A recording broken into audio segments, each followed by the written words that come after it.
heels from taking box to box on the road to the Oval a few weeks ago. We're here at the Social at Cliftonville. We're here mainly for a precursor to the Bet McLean Cup final, and obviously we're joined with the three lads and another Cliftonville legend, Marissa Callahan. As always, great to see you. Okay. We want to talk about some of your experiences of winning cups galore and obviously the back-to-back league titles. But we can start with the Bet McLean Cup final. Cliftonville almost owned that a few years back, winning 4 in a row. John, Dave, I can maybe start with you. What are your memories, if you have memories, after the celebrations? The celebrations, all right. No, the rain-soaked night, I think, was the most memorable, I'd say, for us at Windsor. After Cruz battering us for the first 12, 13 minutes, CC was absolutely incredible, kept us in the game. And then putting 4 past Cruz, our biggest rivals, and me up against a Cliftonville legend and Colin Coates, leaving him for dead and setting Joe up for the second goal was a highlight of the final. But it was a brilliant night, and being a Cliftonville fan your whole life, and you would settle for one medal at Cliftonville. I think any of us would say it. And to win that night, in those conditions, the football we played after those first 12 minutes, it was amazing. And with some night in here after as well, from what I can remember. Yeah, definitely. In here is a good place to have a beer, Mark. You'll enjoy it one night, so you will. After the Blues game as well, it went down well in here for a few hours, didn't it, John? Indeed. We celebrated a few beers. But no, yes, listen, like Johnny says, our win the cup with the Reds is brilliant. And my first one was actually 22 years ago, I think it was, 2003, against Larne at Windsor, the old Windsor. And that was the same. It was a wet and windy night. I think it was a Tuesday night. It was a midweekend. It wasn't as high profile, the cup game. And it went to penalties. So it did. Hagee scored it. We were listening to it on the way home from Coleraine. Me, Packy and Jody in the car, and we were cheering like. And Strana. You can still talk about it? What's that? Conor you don't want to know. But Paul Strana, he saved the penalty that night, God rest his soul. So that was a memorable night. I think we ended up in a relegation playoff that year, so we weren't the best of teams that year. So to get a cup run and win the trophy that year was brilliant. And like Jonty says, we come back here. He wasn't in that squad that year. And what club you were at there? Coleraine. We were travelling back. One of the 12, is it? One of the 12. Big Sean Armstrong had a fish supper on the way home, and we were cheering. The 4 of us celebrated with a fish supper. But that was my first memory winning the trophy, and that was back in 22 years ago, and I still remember it like a day, like it was brilliant. And we partied. I think we partied here at about 3 or 4 in the morning, and it was amazing. So we man, on normal Saturday nights, we partied to 3 or 3 in the morning. I'm quite surprised Jordy was allowed out. Were you allowed out, Jordy? I'm quite shocked at that. He was allowed to stay out. Yeah, he's already said make sure Jordy knows that 0-0, he says. Well, I must say, the League Cup was very special to myself and Breslin. Particularly, I think John talked, I think it was probably our best all-round performance in all the games. We were going in against Crusaders, who were very good, strong. You look at that paper and think it was 13-14. It was the strongest Crusaders team there had been in years. And we absolutely battered them. Before the match, Brez, he's as cute as a fox as always, and he says to me, there's 2 things have to happen. The two real dangerous players who would have caused problems was the wee winger, wee Hately. So this man took care of him, and we talk about hammering the hammer. It wasn't just that you have to stop him playing. Our attacks were coming through this man here. Then the big lad up front, checking, don't think he had any brains or anything, but he was good at heading the ball. So we used to let on they were challenged for him. We used to flick the ball on, and we just picked up the second ball and played. But it was the way we played. It wasn't just. And then I looked at Breslin, and he looked at me, and he says, "We're the best team in this league by a mile, by a country mile." And we were the best team, and the football we played was second to none. People talk about keeping the ball in. I think we kept the ball. Yeah. That whole season, it was the start of something big, and we knew it was something really big. Even then, could you have imagined the run you had in that competition? Though, to win it once is special, but to do it the way you did it Well, I would say I could have came on and played, and the way we were playing, I was saying to Breslin the last 5 minutes, get me on there, Breslin. That's definitely not 0-0 you're drinking. Dougie, check out. Take Jonty off. We used to love taking Jonty off in any game because fair play to him. He took it well, didn't he? He lashed every player in the team. Jim's nose can't play. Your tactics were My tactics were good. I got you off. Here's me. Breslin, how do we change the game? Get Jonty off. John, do you want to defend yourself here? no, Cat's indefendable. I'll tell you a story about him coming in. But he was going through because third play to Breslin. Breslin started the team. People don't realise he got 2 players for every position. That night, young Tomas Costco was probably, and people were saying, "Oh, Heatley's pace and all," but we knew that. There was no VAR then, you were able to get away with stuff then. Jordy, no better man, was able to do it. But he had 2 players for every position, you know, and you just couldn't believe it. But there was James Knowles in midfield, there was Ryan Cantney, there was Chris Kern, you know, real good, strong players. Jonty was out of the team for a while, you know, so he kicks down the door and he says, "What the f*** am I not in this team?" You know, they're going, "Jonty, why no? Why do you think? I'm the best player. James Knowles is shit. Chris Kern shit. Jordy McMahon, why are you bringing him in there? His legs are done." And we're going, "Jonty, the reason why you're in the reserves is because you're too old for the under-18s. Now get out and close that door." So we threw him outside. And me and Breslin just used to roll about laughing, saying, "God, it'd be a hard training session here." He's trying to kick anybody to get on the team. You'll get them injured for Saturday. But as it turned out, Breslin and Cats, as a midfield burn, second to none that league at that time, you know. So Johnny, well done, you. Obviously, we're talking about Breslin there. Incredible man. You guys obviously knew him very well. But what made him so special? It was just the way he was able to manage you and motivate you. He always wanted to be entertained. He never put pressure on you. He mental about this. He would have hated going out on a Saturday and watch football being played. It would have killed him. It would have been a waste of 3 or 4 hours of his busy life running between a bakery and a bookies. So he just loved to be entertained. He loved fun, laugh, crack, camaraderie. He was just amazing that way. No pressure to go out and win any match. Never ever. I can't remember him saying we must or we have to, or that this is going to define our season. Everything was just go out, enjoy yourselves. What happens, happens. And he always used to say, if something bad happened, well, no one died. That's what I always took from him anyway. So he was just that type of person. Made you carefree on a football pitch. You're see on that. He actually, when he was here, he came in and took a few sessions with the women, and that's what he had said to us. You know, when he gave us a little talk at the end of the session, he was like, "What about me being?" Oh, well, that too. He was like, "Listen, it's only football. Like nobody's died." Well, Melissa, I asked him to take a few sessions with women, but I was barred apparently. Apparently, Jonty was at that training session, kicking all around him as well, trying to get a game. We won the League Cup too that year. But Breslin never had a great poker face, I can't imagine, because even when I used to interview him, you knew there was a wee white lie when he had that wee cheeky grin on his face as well. Was he the same with Jonty when he was leaving you out of the team? I know. I used to buy him a Turkish every Saturday, a Turkish delight to make sure I was in the team. And the amount of M I found in his drawer, God love him, when he passed away. Well, that's it, Mark. I think it was no mug, like. It was no mug, definitely not. And he knew Frank rightly what he was doing. Obviously, he was number 2 here for a while with Eddie. And he sort of seen the side of what Eddie was doing. And then he was obviously close with all the players.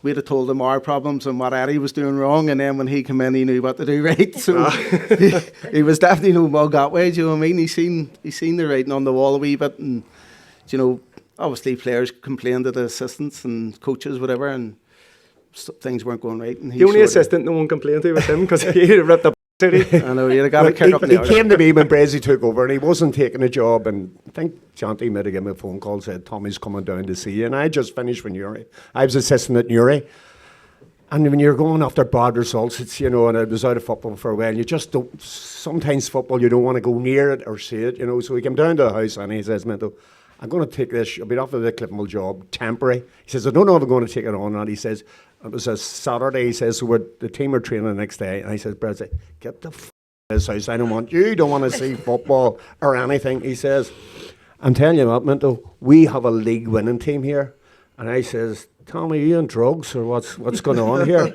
You know, because I couldn't see it, but he's seen it and he knew it. So I chased him out of the house anyhow, but it's quite clever. So he drove round. I lived with an old dog track at Dunmore there. So he drove round the block and he says, see you at 12 o'clock tomorrow. And I was delighted that he did, you know what I mean? And he was true. How true was he? And he just knew there was only a couple of wee pieces to the jigsaw to finish off. He just knew there was a strong squad there, you know, and he was right. People will obviously talk about Joe and Boise in those teams that won the leagues back to back and everything, but it was so much more than that, wasn't it? Like it was No, not really, no. No, I was looking at George when I said that. It was Joe and Boise and that was it.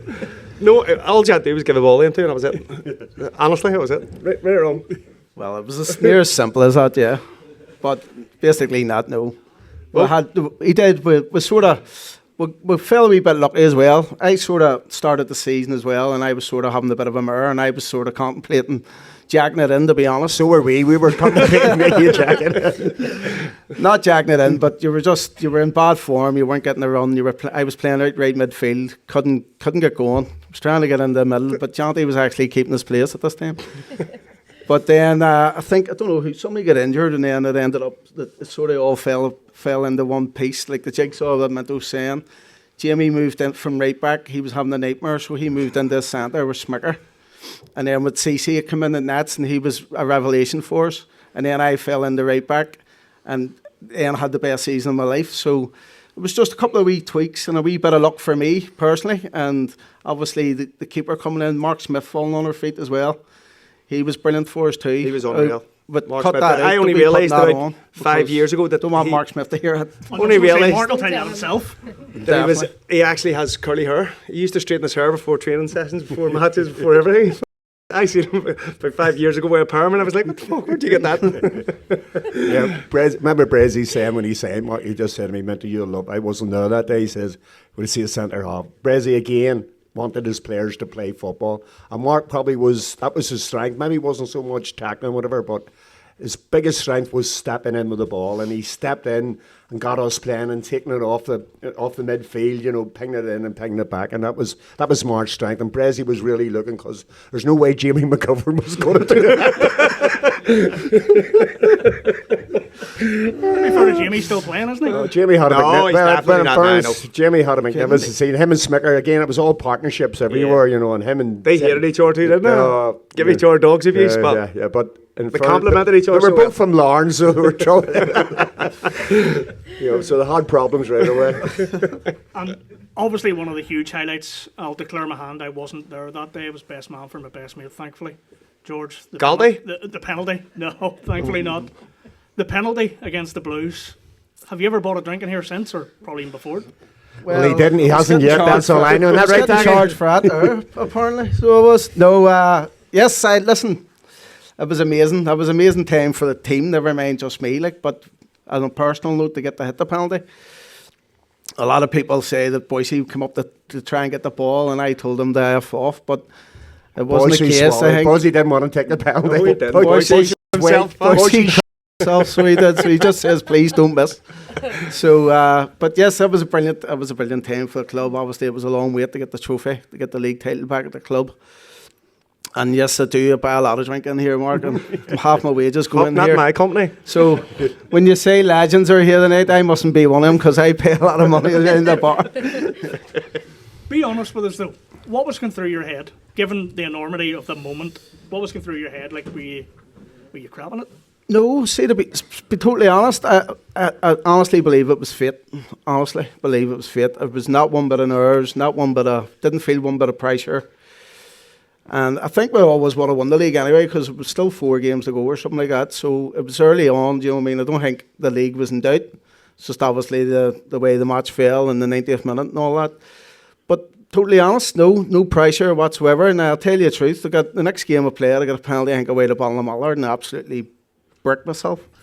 And it was for nothing. So it was just to go 1-0 up. So Is that the day you lost your tooth? that was it. That was it. Georgie bit of granary bread that morning when we stopped for breakfast. lost a tooth and played a full game with no front tooth. I still have a photograph of it on my phone. Ended up my with Chris ringtone. Skinnell's I was going to say, dentist Chris Skinnell bill sorted you out. on the way back. He had to get him One an Wrigley's emergency. extra jammed up into his gap. You still haven't got a bar and a grade from it. Well, you see, after winning trophies, this is probably one of the most unique clubs in the league for the way you celebrate. I've had the fortune or misfortune to be here a few times. What was it like back at the social after winning major trophies? Well, I think it was a famine. You know, it was a famine to, you know, a league title hadn't been here in a while, and any major trophy hadn't been in a while. And to win a league title, like how Quinner won a league title with his team is beyond me. You know, I'm not saying, but Quinner's management skills were unbelievable. Maybe all of us here played with Quinner, but I thought the team Quinner won of it was how they wanted and ever. We had quality, as we talked about, Joe and Liam up front. Well, there's 40 goals right away before you start. You keep the odd one out, you have a hell of a chance. But you still have to do it. The pressure's on, and everybody was like, Cliftonville is a massive support, as you see with the League Cup final, you know. And people mightn't go to games, but however, you'd be in anywhere and people go. First thing is, how'd the Reds do? I look, when's the last time you game? 25 years, but they always seem to want to look out for that result. And everybody was willing us on then and wanting to do it. And I think the style of play we were playing was great. I think we definitely deserved it, but it was a relief more than anything. You know, after the games, you know, me and Prezi used to talk after the game, but the blood pressure was, you know, people in the Premier League, I know how managers, I'm only assistant, nothing to do with me, but the blood pressure you get, you know, you go at night time, takes a hell of a while to calm down after games. And that's us winning 3 and 4 and winning easy, but the pressure was building and building, and it was just such a relief to get over the line. So this is why we came here, wrecked the social club. I was saying, where's the cup? Kick it up and down there, put it in an envelope and send it back to IFA. That's what I wanted to do with it. But Brezzy was going to me, will you behave yourself? Here, since Dacky took over, there's been no partying. Like, it's Oh, no, back in the Killjoy day was good Dacky. old days, but It wasn't like you when you were playing Dacky, you were complete opposite. You knew it was a big moment because Jared Lawler used to stick a few drinks behind the bar for the players, and Jared would never do that. Was he feeling all right? Well, that's what I mean. That's why you knew something special had happened when Jared Lawler put his hand in his pocket. And it was good then we had a end of season trips in Spain where we signed more players. Wow. Yeah, our scouting system was very good from Santa Ponza in a jacuzzi, all men naked, going, who will say now? We thought we were millionaires. Yeah. I won't name and shame the person, but I remember being here the night after you beat Linfield in the Irish Cup semi-final, and it must be a thing with Cliftonville. Someone's tooth got chipped and came out, and another player lifted the tooth, stuck it in his mouth, and had a swig of beer and swallowed it. Yeah, I think it was that Katz's tooth come out or something, and I won't mention Kieran O'Connor either. Like, Dougie, he was a character, Kieran O'Connor. He actually texted me a day. He says, "Make sure you give me a mention because I was your best roommate in Europe." What about? You want to see the first trip we had in Europe? The first ever win over in Latvia. Oh, Jesus. Kieran O'Connor had just joined the club. He was only there about 5 minutes. 5 minutes. He scored his debut, I think, over in Windsor. We played Dingerberg, and then we went away from home. I think 3 drinks in the bus and he was Was it crying. 1-0 over there or How something? much he loved Cliftonville. No, his tapping all off, crying, Yeah, singing with- Cliftonville songs, only here 5 minutes. with a 3-hour bus journey back from Riga, or back to Riga from Dingerberg. And Kieran O'Connor had his top off from about 30 seconds on the bus, and he never stopped singing the whole. You'd have thought he was a die-hard Cliftonville player playing there. It's testimonial, yeah, the way he was getting on. We had to get rid of him after that anyway. In fairness, He's when here we every night, to be fair. when we and Brezzy come, we thought he was definitely going to stay, and he retired quite soon. Brezzy loved him and wanted him to stay on, but unfortunately, I don't know, it was outside commitments. He wasn't able to stay. But when you won in Europe, we want this. They've all got lovely tattoos. The worst tattooist in the world. Santa Ponza, after winning, let's go and get tattoos. just the balloons. Well, there was enough balloons. I was on. I says, yeah, I'm getting one right away. I went in one door out there. No chance. Big stupid Mark Smith. I get one too, Minto. So he didn't get it. Gio went in and get it. The next day, you want to see these balloons? I was going, what's going on? Every time Tull went in the attorney, came back with cling film, wrapped him with a new tattoo somewhere. I swear to fucking Don't sell the boys, he got tattooed in his Don't foot sell as the well. boys. Don't sell the voice. Unbelievable. Am I right to think, did James Knowles get the tattoo as well? He No, was only here 20 minutes. I think he did. I think he did. I think he did.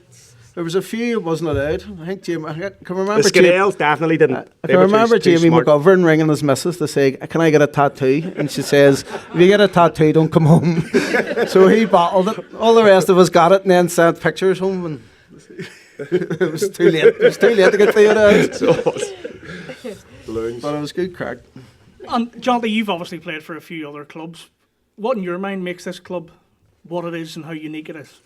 Because you keep coming back. No, like. here I'm just looking up there and see Rigsby. It's people like Rigsby, Imelda, Daggy, you know, Billy Jose. It's all the ones that all of us have known our whole lives. And no matter where you are, like so I finished my career at Carrick, when I used to come back here on the way home to catch the end of a Cliftonville game or calling for a pint of Easons, it was like you were still playing here because of the supporters and the fans. So that's what it is. It's always, no matter where you are, whoever you're with, what team, you're always Cliftonville.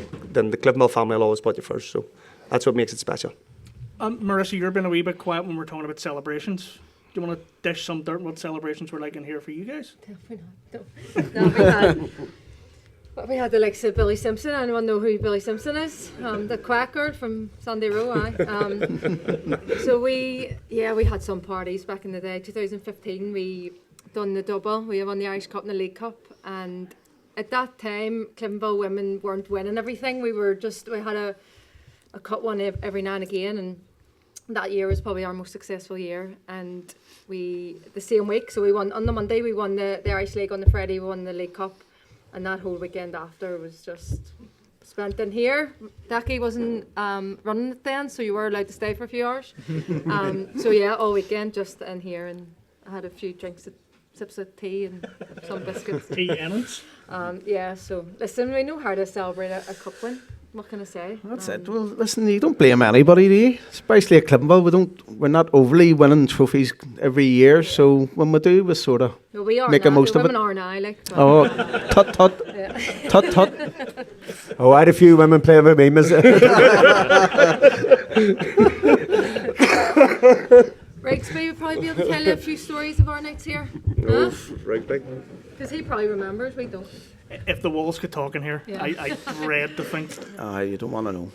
And in terms of, let's take you back as well. The year you won the league and you were going for everything, you get to the Irish Cup final. What's the real story? Were you still half juiced at the time, or No. what was going on? Well, it's just... Well, everybody says, oh, the team were out drinking and they were doing this. Of course, it's easy to, I just see two Irish Cup legends there. They were cheering for Glentoran that day, Peter McCusker and Eamon Largy, because they were, they hated. I never was as proud to win the Cup this year, but I looked at Peter McCusker and I seen Eamon Largy cheering for the Blues that day, because no more freebies for them too. Is that right, lads? But you know what I mean? Two absolute legends at the club there, Peter and Eamon, and I think we're talking about what makes a club. It's local people you look up to. You see Peter every week, like legends, like Yeah. you say, and you see Marty Quinn near enough every home game. Like I say, it's just that club. Once you play for a while, even Coatsy would turn around and tell you, how much he enjoyed his time here, even though he's been Cruise and obviously Cliftonville legend as well, and Johnny Addison as well, Glentoran captain and stuff. Once you play Fest Club, that's it. It's in you, and then that's it. I remember him watching the documentary that Niffle done as well. Was seeing that, and Georgie says it's right. It's just in you, and that's it. Once you play for Cliftonville, it's hard to get out of you. So, what are your main memories of the club, like in terms of? You kind of yes, you remember the stuff on the pitch, but it's the stuff off the pitch that every time you see each other, you're going to talk about that more, aren't you? No, it's like I say, Georgie's probably like, it's wee details. It's like Billy Jose, serving you in the White House. I remember whenever I see Billy Jose, you think yourself, that's a legend there. I know a Cliftonville legend. Like I say, you come in here, you see Daki. I know I played with him, but like Daki and Imelda, I've been here since I've been a kid, and it's just all those familiar faces, that'll always mean Cliftonville. Like we could win one trophy at Cliftonville, win no trophies at Cliftonville, but every time you come back here, it just feels like we're somewhere you belong, and it's nice to have these familiar people around you. So that's what it means to me, anyway. Yeah, a big thing for me would be the dressing room and it all. Obviously, when you play for Cliftonville, the way we do it is it's us against the rest of the league. That's the way we were, and it's the way it is. It's fact, Until you become a part of Cliftonville, you realise then it's us against everybody. Do you know what I mean? Mark Blues especially, you know, we don't get no favours off anybody. Do you know, so we sort of have that siege mentality where everybody against us, and then when you have a dressing room and everybody buys into it, it's a special room over there, like. And that just brings it all back to me. Our trips, going to football matches and going in for a pint after, and you know, you bust your gut for 90 minutes or 95 minutes, and then you go in for a pint, win, lose or draw. We always come in here. There's some fans give you a grief. John McCann, they're very quiet in the stand. It's very quiet tonight, John. But do you know what I mean? So we always done that. And our motto was we'll bust our gut for this club and you'll get the respect back. And do you know what I mean? And that's what really makes it special for me. The dressing room was unbelievable. When we all bought into it, and when we did, well, it didn't really matter if you were winning or not, as long as we were all enjoying it. And it didn't matter if you win or not. I'll stop you right there. We had a team, and people talk about men. We had men in our, you know, that change room was full of men and full of everybody had an opinion. Probably about maybe one or two didn't. So, say for instance, we were winning 2-1 in Breslin. We always see we're winning 2-1. We always wanted to win 3-1. And Mourinho there, Johnson, he was going, we should have had sat in and held on to what. You don't know what you're doing. Then we had Connor Devlin. I played for Manchester United. I think I played more games for Manchester United than Big Connor, for Big sake. He was going, hold on, we should be doing this and working in shape and working on that. I think Connor wanted us here every minute of the day, you know. And this was the odd game, but it was a great desire. See, we lost, Mark. It hurt people. No, people, you know, it didn't hurt them. We referred back to the Irish Cup final. To me personally, this is, I think, how we won it. We'd won the league before Easter, right? And then we decided that, you know, you have a squad and people want the game times, and we had two. So you're maybe chopping and changing and giving people games. Then people get flying to go, oh, my hamstring's tight and I need a wee rest here. What we should have done there and then was the cup final team starts next week, the cup final, and keep them going, because we were dismantling teams then. And it was like a water tap. We tried to turn it off and turn it back on in the day. And probably... But could have Joe scored and then missed one, Tull missed one. That I have to mention Tull. Tull, you missed one, remember that? A character he was, you know what I mean? But that's what I think where we lost. We sort of way were trying to, you know, sort everybody out, get them game time. People who wanted a rest, the old people like Jordy going, oh, my back's a wee bit sore. Boise all of a sudden got sore. Connor Devlin didn't want to play, you know, and you think you're helping them out. We should have said, and we should have just went, right, anybody who does this is a cup winning team next week, and keep us going. And anybody who wasn't injured, leave them out, you know. Because see, I was right. He shouldn't have at me. That's it. I'm glad you. Yeah. But we should have done the it was a massive loss, you know. The only two people that were happy was Peter McCusker and Eamon Largy. We didn't do the treble that year. yeah, I'll tell you about that after the cup final as well. Mark, that's another celebration. We had a bus, open top bus organised for after the cup final. Obviously, we were very confident we were going to win the treble, so we had a treble banner and all done. And it obviously didn't happen, so I'll never forget it. We all went Whiteford, was it we met? Met up in the Whiteford. We met at the Whiteford, and we were all obviously getting something to eat, and then we went on the bus, and doom and gloom, obviously, just lost the cup final. Everybody was sitting there like that there, and it was Gerald Lawler come in, and he says, no drinking on the bus and all. It just made up the atmosphere. It was like, like a morgue. We went down to the Rock, the first bar, and we went in, and everybody was going mad, and we were like, this class, and we came out with 324 packs, and that day ended up the best day ever, didn't it? It just probably just sums this team up with what we had. And the fans, no fans were allowed in the bus. See, by the time we got outside the top of the club there, there was about 50 in the bus. They were hanging off the windows, the trophy and everything. Kids, I don't think he was. I was throwing them on, you know. We picked the kid from the market, something we had to get him back home. Remember, we lost and found it. He was for about 3 weeks. Don't be mentioning kids. No one knew who he was. Meant to have a pack of Werther's Originals packets. I took him home. I took a wee lad home. Oh, it was a mad bus trip. And that's what I think. That's what I think is different. That sometimes Jared, if that's me, here's Jared, right, if I win it this year and don't get it, here's me, get a bus every year, because it might never happen again. And the second year we didn't do it, but it was great to see after the cup final. I think supporters appreciate that, you know, the bus went around all the local places, you know, and fans could be able to get to hold the trophy and all, you know. So if we win the cup, when we win it this year, Peter, back-to-back cup titles, we'll hire a bus again. Well, you looked after me when I started playing. He was my mentor. Peter was my mentor. He used to look after me. You were mine, and look, here I ended up.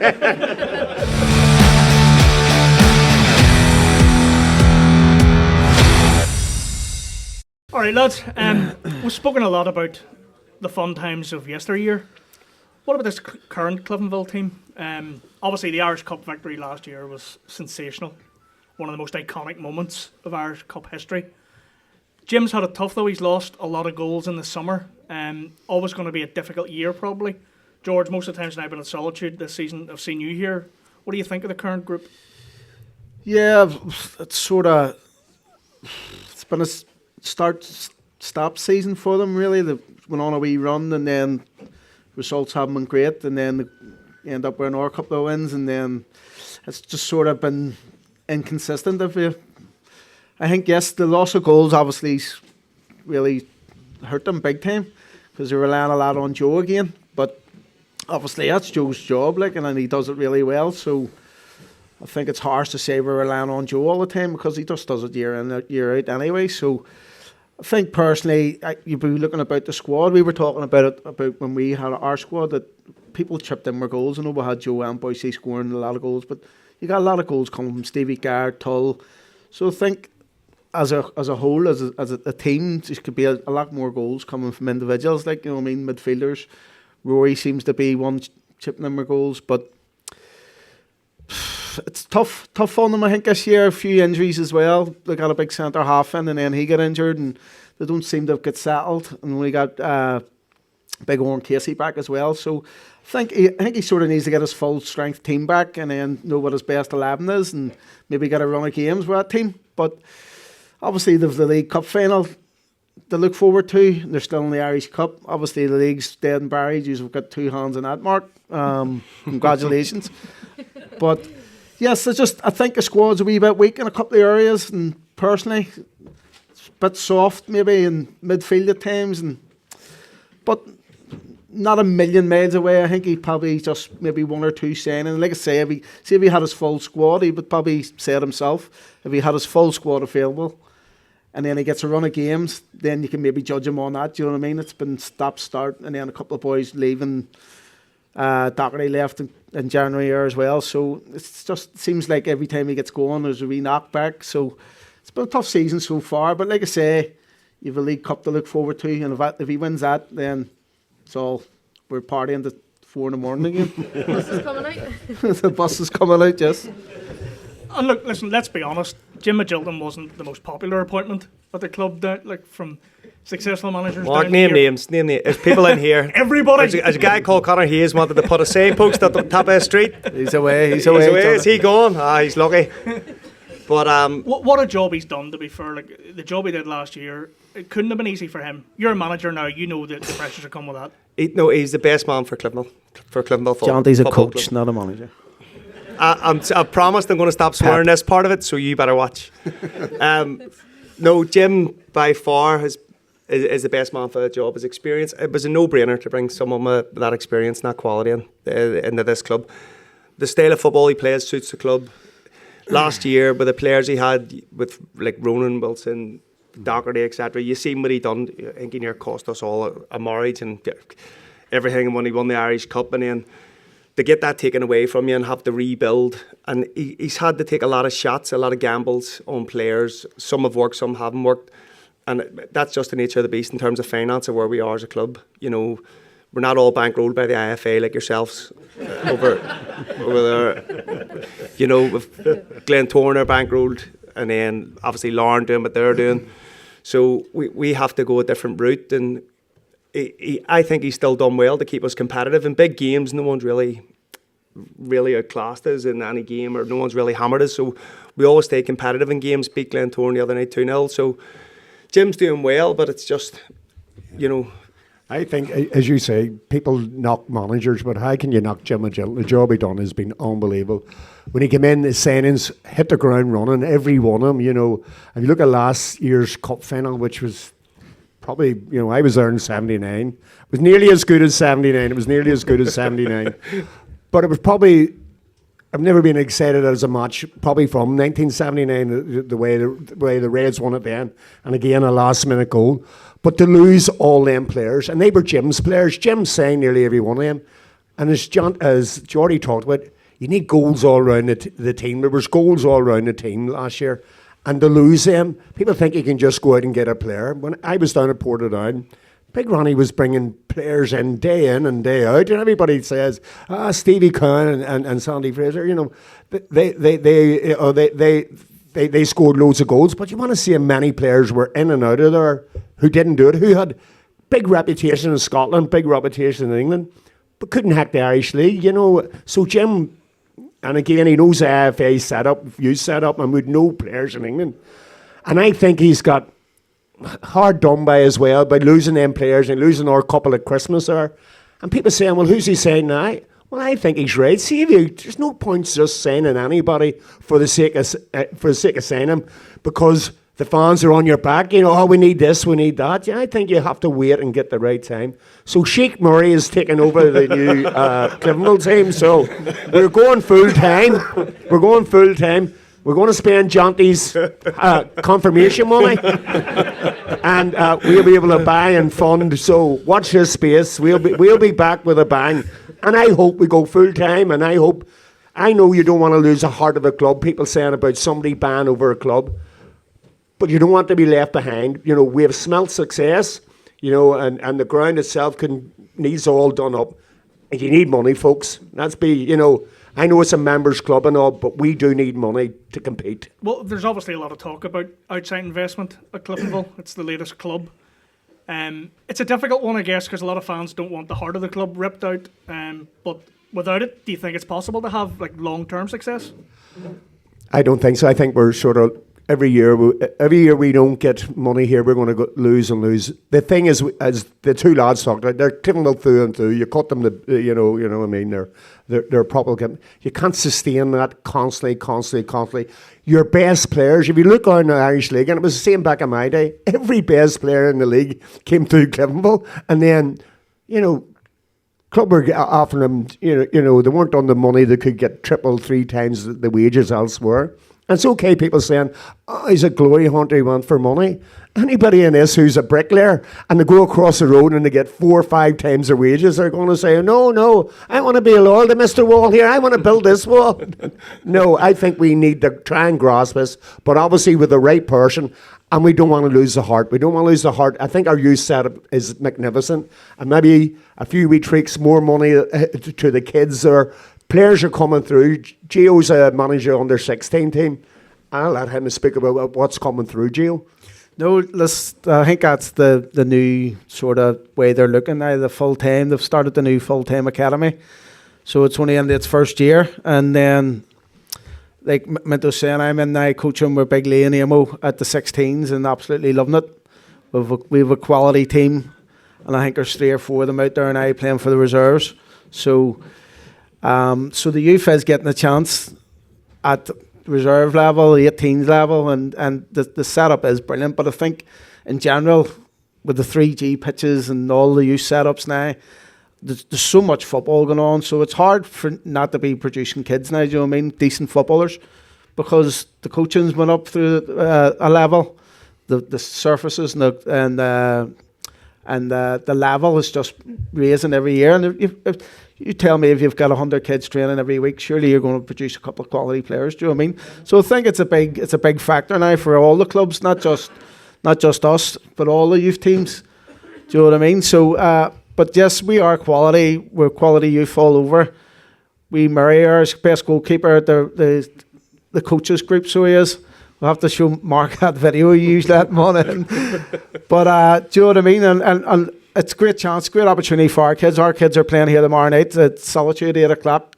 So it's a great opportunity. They'll be loving that as well, playing on the big pitch, under the lights. So the future does look bright with a few going across the water and clubs looking at players, but it's tough. I think personally, yes, you do need a bit of backing, but you have to do it the right way. Obviously, you just can't go all in, because I don't know personally, but it doesn't seem like the whole Larne thing's starting to sustain itself. It's starting to seem to be like there's a wee few wheels, a few nuts and bolts coming loose down there. Do you know what I mean? But again, is it just them is going all in and then it's going to come back to bite you?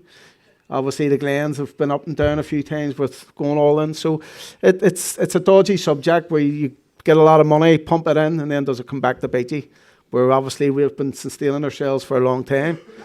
And I don't think we would like I would like to keep our best players at the club. That's what I'm saying. That's well, the you need thing to money me. for that, 100%. The last Yeah. thing you want to do is develop all these youth. You know, Mark Smith does work hard in our youth structures. Develop all them. For them is to be, adult players, and then the big clubs to buy them because they've got the money. And you can't blame young players to go elsewhere because they're getting. You're right, offered Melissa. the Why more should we money. not have the money to pay them to stay here? You know. No, but it's not a model that Linfield use. I think we have to replicate that. You know, Linfield. You're cursing worse than me. I'm glad for the second part. You're But holding your tongue well. I am holding my tongue well. But like say we Dylan Stitt and Cole Brannigan and all that team, they all went and made Linfield a lot of money. I think Cliftonville need to be working towards that model of getting our best kids across the England and Scotland to make money, to pump back into development, to develop players and develop the clubs. So that's just my point of view. It's one thing though having the young players come through that can earn you a few quid as well, but even the ones that are coming through the first team, you need some big quality players at the same time, don't you? And Owen unless Casey, you have investment now. Yeah, but the likes of Owen Casey, who obviously you can see he's a club man, has had the opportunities to leave, didn't leave, and then I know if we Cor Madden coming through at the minute as well. Obviously he's got the chance. He will have a chance probably to move on, but certainly there is a place for players like Owen Casey. Definitely here, Cliftonville men through and through. You could see him being here at this club his whole career, not wanting to move on like George. But it's very difficult. I think my opinion is if someone comes in with investment, the club kind of has to take a chance and go for it. They'll never lose the heart of this club. No matter what, Cliftonville, they'll never lose the heart of this club. It'll always be this as we're sitting here now. They might put an extra bit of paint on the walls and stuff, but and freshen it up a bit, bright little lights. But that'll be it. It'll always be Cliftonville. But hopefully there's an extra few quid for Jim, because at the end of the day, it's a results business. With extra investment out there on the pitch, it'll make bigger crowds. It'll an upturn in everything for the club. And Jim has proven, winning the Irish Cup, that he can do it. So I would back Jim in terms of towards getting that money in, that investment in, and seeing where it takes us as a club. I think as well, if you probably go back the last 3 or 4 years, and you look at the players that's left to get better money, the squad we would have here would be ridiculous. I spoke to Boise. Boise was over at Christmas or at a match, and we were trying to have a word with him about coming over. Obviously, he was looking to move from Hearts. So it's sort of the conversation lasted about 10 seconds because money was a big problem. So What's he getting? do you know what I mean? So obviously Derry as well. They're throwing a lot of money at it as well. So and you got the signings they've done. So again, Boise came down the money. He loves the club. He's a Reds man. He grew up here playing for the youth team. And he would come back here to drop a hat, but only if I had a few grand more. So no, it definitely makes it. Yeah, you have to meet them. I'm not saying you have to match, but I think a lot of the players who are currently left the team, they would have stayed if they had been even close. When it's double, triple the money, Gio, it's very difficult to turn down. No doubt. There's no mugs like me and you anymore, we want. Yeah. I guess when it was maybe 1 or 2 clubs with investment, you can kind of get by. Because maybe some players can't go full time, but now that it's grown and grown and grown, there's so many clubs doing it, you will be left behind, surely. Like you almost have to take the gamble. I think that's the thing, yeah. Well, you look at us probably now, we're, 30 points behind the Blues, and I think if it keeps going, the gulf will just get bigger and bigger. It'll be just the top 6 and then the bottom 6, just basically, and you'll be hoping on a cup run. It's basically the way our season's going to probably filter out this year. But yes, like you say, you're going to be left behind. You can't be left behind.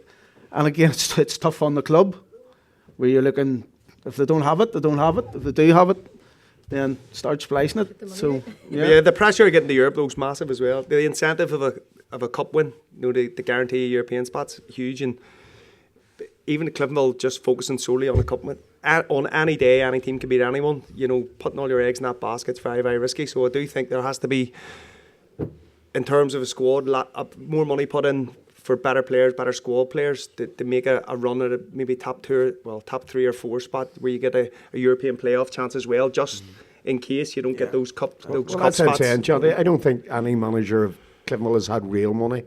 Like, you're a manager at Distillery now, right? You are. But if you had money, could you make your team better? Oh, 1,000,000%. It's easier to get players, far easier, and that's what's it comes And down you're to. at It's the just coal finances. face, Yeah, you know it's it, just you know. finances. Yeah. Although, can I just say that Distillery players don't get paid? Because the manager takes all the money.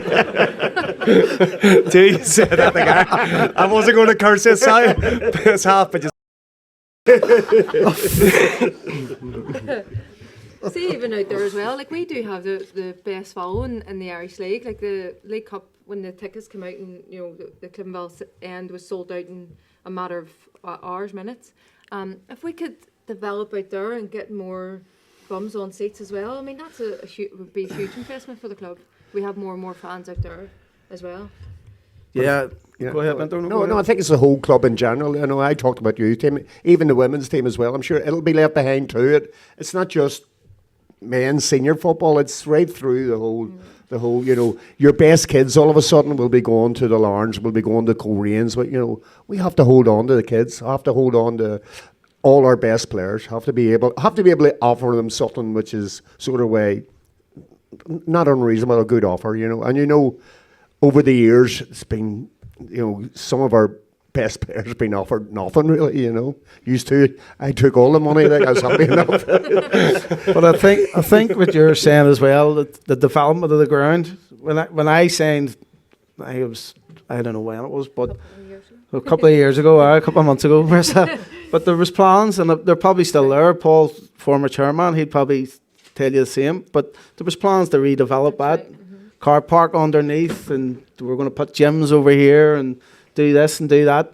And again, I think financially, it's all down to probably the government. They haven't released all this money, and I think a lot of the clubs are starved of that money as well for big plans.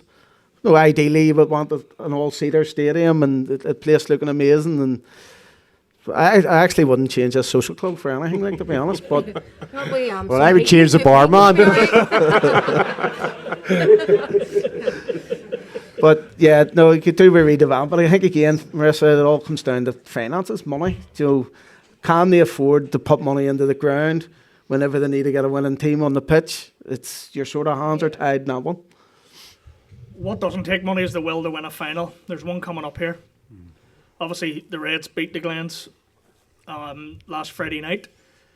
A lot of people probably thought a couple of weeks ago the Glens will be a cert, they're flying. That doesn't really happen at Cliftonville, does it? Especially coming up to a cup final, unless you're on the drink from a league win.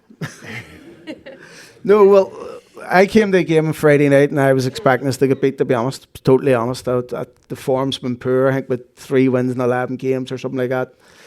And the Glens have been going well. So you sort of, you feared the worst.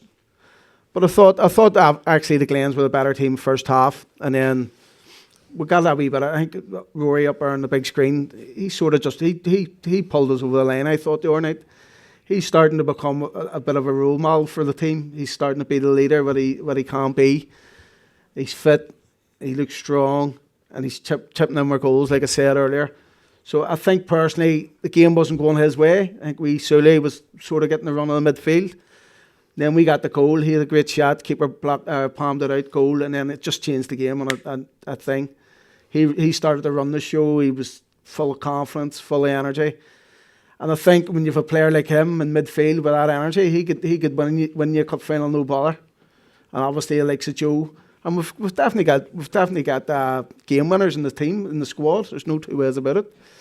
Again, it's just boys stepping up to the plate. I think he's starting to take that role really well. He was best player in the league last year. But I think by a mile, he drove the team home every time. Like, so with him in the team and Joe and a couple of the other boys, I think on a good day we could beat anybody. We're a big game. They're a big game team, 1,000,000%. Rory, without a shadow of a doubt, on his day, is best player in the league. It just depends on that day. You know, who's fit and who he has around him. You know, like we Shea, if he's Joe and Ryan, maybe one can come on, one can come off. If you know, Johnny Addis, hopefully he's fit. You know, fully round to go. Oren Casey's fit. You know, our strongest 11's as good as anybody's on their day, no doubt about it. It's just on that day, you know, getting that wee bit of luck and hopefully, you know, use all your money down at Windsor can get the pitch a wee bit nicer than it has been recently. Get the green spray out. Get a few magnets on the electric Do you not boxes work at around there Windsor, to get the Johnny? heat No. lamps on. Do you not work at Windsor? No. Olympia. It's just give me the sack. I forgot about that. It's just on the day, man for man, Cliftonville are as good as anybody. And if Rory turns up, certainly he could change the game completely against anybody. I know Sule's a cracking wee player, but there's no one more uncomfortable to play against than Rory, just purely because of his energy. Shields is a class player, Sule's a class player, but none of them can do what he can do, which is break lanes, run box to box for 90 plus minutes, and everyone can see him. He does that in the league continuously, and in big games he always seems to step up. So hopefully, you know, League Cup final day he can do the same. How much does it wind you up or amuse you that people keep writing off Joe? Like, it seems 3 or 4 years every summer Joe's done, and yet he still scores God knows how many goals. I scoring that in the League Cup. Joe Gormley's done. He come on. He just changed the game. You know, there should be a statue to that man here. He's just unbelievable, and he just keeps going and going. And unfortunately, the pressure's been put on him now to play maybe more games than he should be playing. But come the cup final, the lads going out to see that crowd. You know, sold out. I know it's sold out. They'll be going through walls. Like we were in the changing room. What was it like? Yeah, I just couldn't wait to get at them. Joe's kind of like that. He likes being written off. He likes proving people wrong. Paul will probably vouch for it. You know, and even under Paddy, how many times has he been written off and told, this will probably be this and this, and Joe will probably move, and then Joe does what he does. When people talk about him, he gets a bit between his teeth and away he goes again. The first half of the season he was incredible. No injuries. Everything was falling for him. He was scoring, and just he's had a couple of niggles recently, and I think that set him back a wee touch. But Joe, for all his big smile and his cheeky character, trust me, Joe wants to prove people wrong. Joe wants to win. Joe wants to score goals for Cliftonville.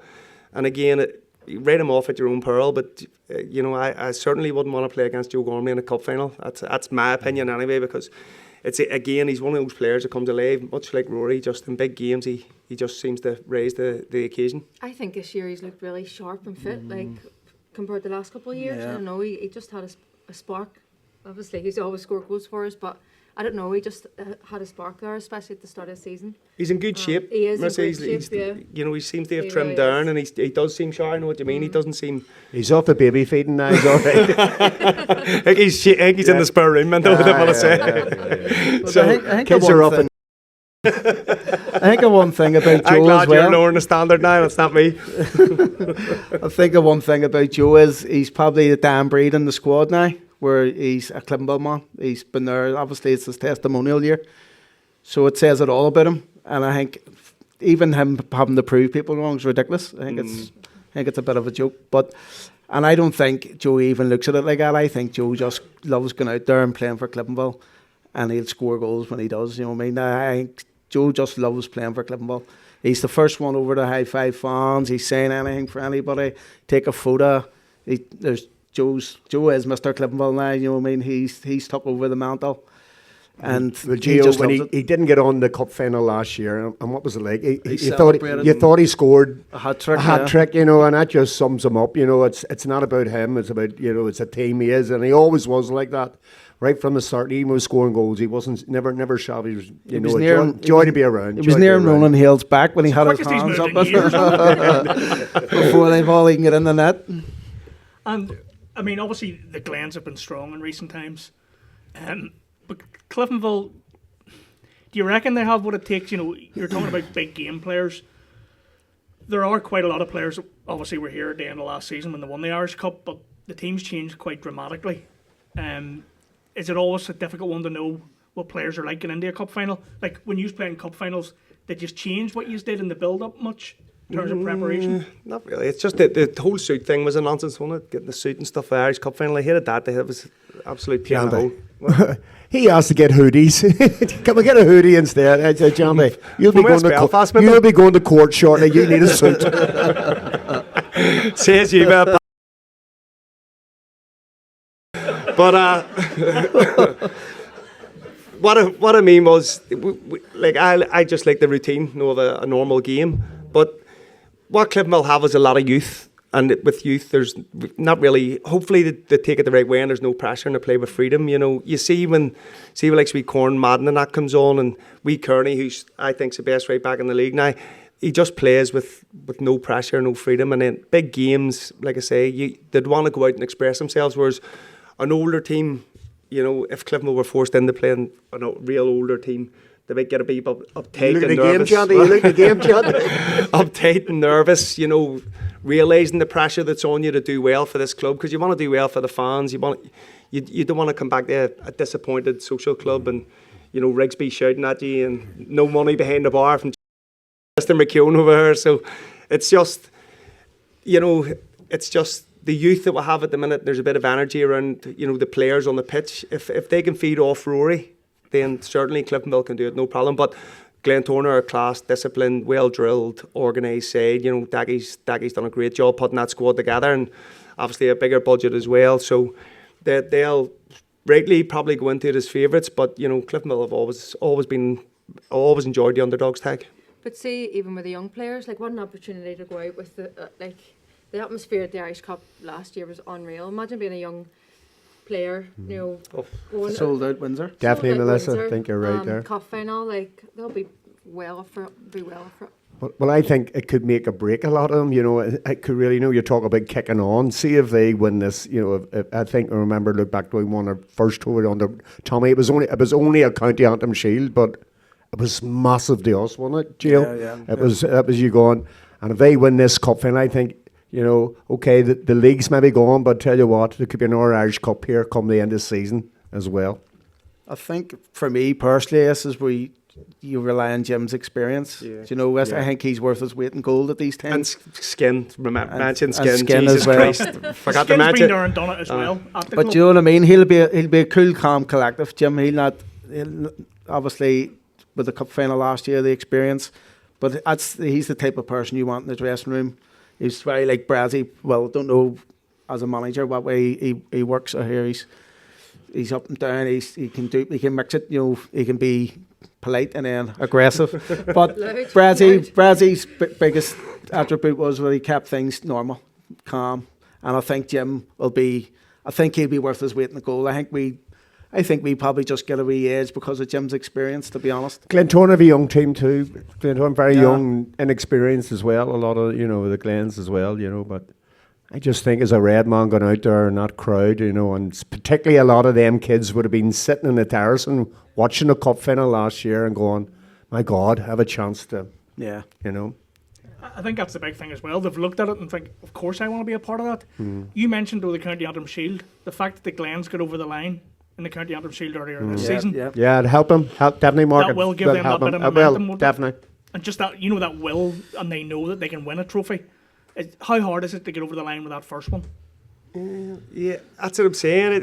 It was like the first 10 minutes. I know Minto says the football we played and all earlier, but see the first 10 minutes of that first League Cup game, they battered us. If you watch it back, well, Gio was still trying to catch. I was saying, I told you we should have had Tomas right back, and you should have dropped Jonty. But Conor Devlin kept us in that game, and it was like a whirlwind after that. After we got a wee bit of momentum, with Dermy O'Carroll like holding the ball up for us even and getting us up the pitch, we were able to build ourselves into it, and then you start to believe. It's just important that the young lads, even at Cliftonville, don't get overawed by the occasion, because it's very strange. You just don't want to let anyone down, because we'd already let teams down in the Irish Cup final. And well, Jonty, you look back to the final last year. The Blues came out and hit us with everything, and lost a couple of players, but weathered the storm, didn't it? Yeah. And if you weather that storm, and you build yourself in it, and you have to believe you're going to win it, but you have to believe that, we're going to do this,